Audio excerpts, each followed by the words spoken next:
9 June banking and non banking finance इन्स्टिट्यूटची जबरदस्त rally होती. कोटक बँकिंगमधला, नॉन बँकिंगमधला बजाज फायनान्स एक्सलंट ट्रेडिंग झाली. 10 तारखेला 10 जूनला आम्ही सिमेंट सेक्टरवर खूप जबरदस्त बॅटिंग केली.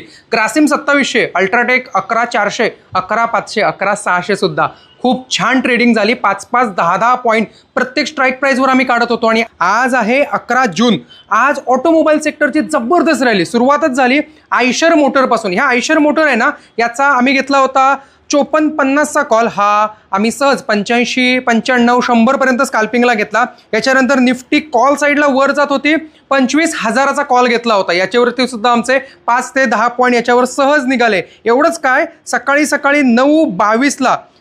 9:22ला आमचं रन फॉर द डे चालू झालं होतं. का? कारण यावेळेला आमचा चालला होता महिंद्रा, आयशर मोटर्स आणि निफ्टीचे call. Mahindra, Eicher Motors, Hero MotoCorp आणि बजाज ऑटो या चौघांवरती जबरदस्त ट्रेडिंग झालं. याला म्हणतात स्टॉक ऑप्शनचा पुरेपूर वापर. मार्केट कुठेही जाओ, वर जाणारा स्टॉक वरच जातो आणि खाली जाणारा स्टॉक खालीच जातो. गरज आहे यांना आयडेंटिफाय करायची, लेवल ओळखायची आणि ट्रेडिंग करायची. यासाठी आम्ही वापरतो आमचे चिंतामणी इंडिकेटर. तुम्ही त्याचा फायदा घेऊ शकता. अन्यथा तुम्ही फायदा घेऊ शकता आमच्या T1, T3 प्रीमियम डिस्कशन ग्रुपचा. या ट्रेड करा, कमवा.